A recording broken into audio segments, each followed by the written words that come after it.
Assalamualaikum. Nah, di video kali ini aku akan ngasih tips buat kalian yang punya asma dan kalian mau perjalanan jauh. Di sini kalian harus bawa apa aja. Di sini aku akan kasih tips. Jadi buat kalian yang butuh informasinya, silahkan tonton video ini sampai selesai. Jangan lupa di like, komen, dan subscribe. Terima kasih.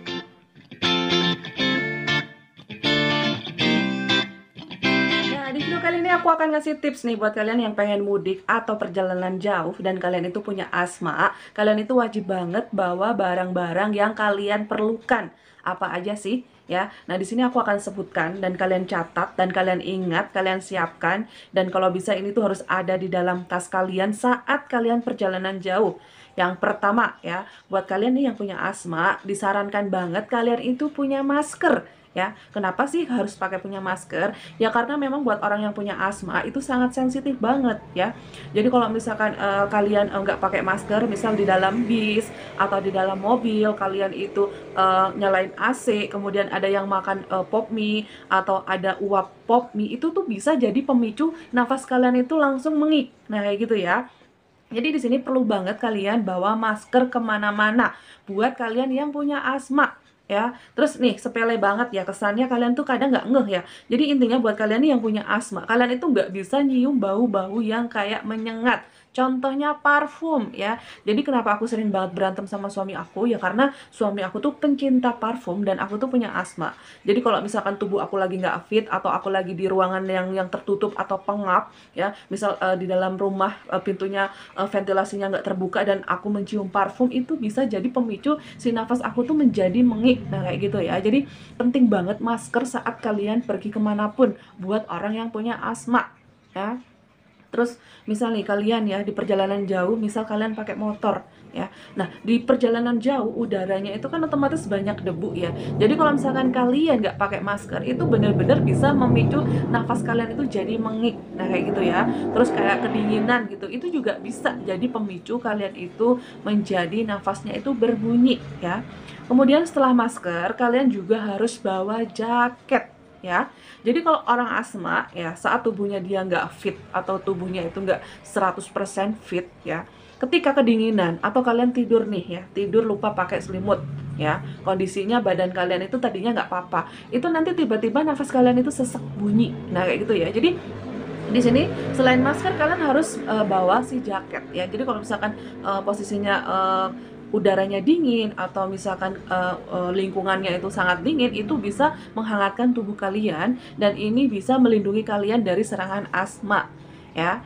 Jadi masker, kemudian jaket, kemudian apa lagi ya? Obat-obatan. Nah, kalau misalkan kalian nanya ya, jadi disesuaikan aja obat-obatan itu apa aja. Buat kalian yang asmanya super parah, itu ibaratnya langsung ngap-ngapan ya, bukan tentang bunyi lagi tapi kayak ngap-ngapan gitu loh. Jadi kalian kalau misalkan mau bawa kayak obat semprot itu nggak apa-apa ya. Jadi kalian yang penting bawa obat semprot ya.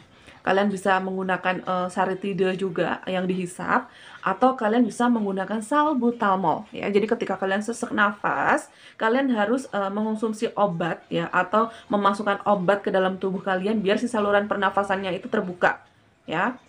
Jadi untuk salbutamol itu aman jika dikonsumsi sering ya. Artinya di sini ketika kalian sesak nafas, kalian bisa langsung minum obat itu aman ya. Bukan seperti obat pereda nyeri. Kalau obat pereda nyeri jelas itu sangat berbahaya jika dikonsumsi sering. Nah, kayak itu ya. Kemudian di sini apa aja sih obat-obatan yang harus aku bawa ketika aku perjalanan jauh, harus nginep, takut nggak ada apotik, takut di perjalanan tiba-tiba nafasnya ngik-ngikan, ya itu tadi obat semprot. Untuk minum aku ya, ini ngomongin aku ya, jadi aku harus membawa salbutamol, itu yang paling utama ya. Akan tetapi jika kondisinya si badan aku sangat-sangat kayak kemarin ini dalam 2 bulan ini aku sangat sensitif banget ya kan, bahkan berasa udah plong, tapi ketika bersin nggak tahu kenapa kayak tercium bau amis dari dalam paru, jadi tercium di hidung aku kalau misalkan hajim gitu, itu kayak ngerasa nggak enak banget. Nggak enak tuh kayak kayak bau-bau lendir yang di dalam paru kemudian tercium di hidung. Nah kayak gitu ya, itu bener-bener butuh obat peradangan. Nah kayak gitu ya. Jadi obat yang aku bawa biasanya salbutamol, kemudian ada metil itu obat peradangan untuk asma. Jadi kalau misalkan kalian nih ya, kayak aku kemarin udah ngejelasin ya, jadi asma ketika dikasih salbutamol kan otomatis nafasnya terbuka ya, udah enak plong. Tapi nggak tahu kenapa nanti kita sesensitif itu, misal nyium apa atau ketemu apa itu kita bisa ngikingkan lagi. Itu tandanya si paru kalian itu kayak meradang gitu. Jadi kalian butuh obat peradangan untuk menekan si asma itu. Jadi untuk obat peradangannya ini yang aku gunakan itu metil, dan ini perlu kalian garis bawahi ya. Untuk si metil ini tidak boleh dikonsumsi sering karena ini berbahaya ya, menyandu, nah kayak gitu ya. Jadi kalau misalkan metil ini kalian pergunakan ketika kalian bener-bener kondisinya tuh asmanya lagi parah banget, yang artinya tuh kayak yang bener-bener nafasnya tuh bener-bener kayak yang ada batuknya, ada lemesnya, pokoknya kalian konsumsi obat peradangan itu ya. Tapi tidak boleh digunakan setiap hari ya. Tapi kalau yang salbutamol tadi yang hanya untuk membuka persaluran pernafasan ketika kalian kayak yang sesek banget karena sesuatu, itu masih aman ya. Kemudian obat apa aja sih? Obat batuk ya. Jadi kalau misalkan obat batuk yang aku konsumsi itu yang cocok itu mereknya itu Ambroxol. Nah kayak gitu ya. Jadi Ambroxol ini obat batuk yang cocok buat aku penderita asma. Dan obat ini diminum ketika aku batuk saja ya. Kemudian obat yang satu lagi itu biasanya aku minum obat kayak alergi ya. Kalau misalkan kalian nanya obat alergi yang aku minum itu apa, jawabnya itu cetirizine itu ya. Jadi obat itu ada 4 yang aku bawa ya. Jadi ada salbutamol, ada metil, kemudian ada ambroxol, kemudian ada cetirizine. Nah ini keempat obat ini perlu kalian garis bawahi ya. Obat ini tidak boleh kalian konsumsi setiap hari ya. Yang boleh sering kalian konsumsi jika terserang asma itu hanya salbutamol saja. Yang lainnya nggak boleh kalian konsumsi sering ya. Jadi aku menyarankan obat itu dikonsumsi ketika kalian itu asmanya parah banget ya. Yang artinya parah itu apa? Yang kayak kemarin ini aku tuh selama 2 bulan aku tuh kayak ngalamin batuk nggak sembuh-sembuh ya. Minum dingin sedikit sesak nafas, nyium asap rokok sedikit banget itu langsung sesak nafas.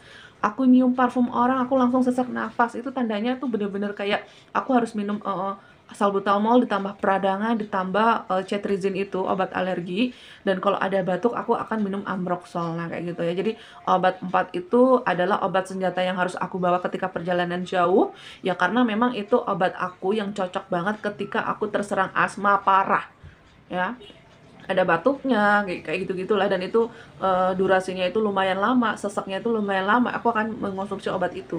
Tapi kalau cuman kayak posisinya aku lagi jalan nih bau parfum atau habis minum dingin banget, kemudian aku kayak mengik sedikit, itu aku nggak langsung minum salbutamol, enggak.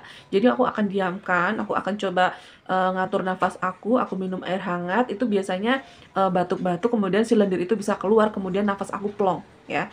Jadi ini perlu kalian ketahui ya. Jadi aku mempelajari tubuhku sendiri ya. Jadi kalau asma aku lagi parah, tiba-tiba sesak nafas, itu tuh si lendir itu susah dikeluarkan, bener-bener susah dikeluarkan ya, nggak bisa, harus dibantu dengan salbutamol ya. Tapi kalau kondisi aku lagi bagus, paru-paru aku ngeresponnya bagus, jadi ketika aku kayak mengik sesak nafas nggak enak, itu tuh tubuh aku tuh kayak mencoba merespon dengan aku berbatuk-batuk terus ya. Batuk-batuknya itu kayak jadi si tubuh itu ngerti di dalam tubuh kita tuh kayak ada sesuatu ya, ada benda yang harus dikeluarkan karena ini bisa mengganggu saluran pernafasannya. Jadi kalau misalkan respon tubuh aku lagi bagus, aku akan batuk-batuk, kemudian si lendir itu bisa aku keluarkan, kemudian nafas aku plong, yaitu yang dinamakan asma, yang si tubuhnya itu responnya dengan bagus, dengan baik. Jadi si lendir itu bisa keluar sendiri, padahal aku dalam tidak keadaan batuk ya. Jadi aku lagi posisinya nggak lagi batuk, tapi kalau misalkan asma aku lagi kumat ya kan, kemudian aku bisa batuk-batuk dan lendirnya bisa dikeluarkan, nafas aku plong ya, kayak gitu ya. Yang menurut aku berbahaya ketika aku sesak nafas, mengik, aku nggak batuk, si tubuh aku tuh nggak bisa ngerespon, nggak bisa berusaha ngeluarin si lendir itu. Nah ini harus dibantu dengan salbutamol ya. Dan untuk asmaku ini, aku tuh gini ya, asma aku kalau misalkan lagi parah, diminumin salbutamol sekali 2 kali, itu ada momen bener-bener aku tuh harus dibantu dengan kayak uap, kayak dibantu minum salbutamolnya sehari lebih dari 1 kali, ditambah obat peradangan, apalagi kalau lagi aku batuk ya. Jadi ketika aku batuk biasanya asmanya akan ngikut. Nah kayak gitu ya. Ketika aku radang tenggorokan nih, nggak tahu kenapa nih, misal aku nelannya susah, itu nanti nggak tahu kenapa tiba-tiba asmaku juga berasa ya, karena si lendirnya itu kayak turun kemudian berhenti di paru, nggak bisa keluar. makanya sesak nafas ya. Jadi kalau misalkan di sini ya, yang aku katakan badan aku ngeresponnya bagus ketika aku ketemu benda-benda yang bikin asam aku kambuh, tapi tubuhku bisa ngerespon baik, aku bisa batuk-batuk, aku bisa mengeluarkan silinder itu, nafas aku plong. Tapi kalau nggak bisa dikeluarkan dengan cara batuk-batuk itu, ya mau nggak mau aku harus minum salbutamol ya.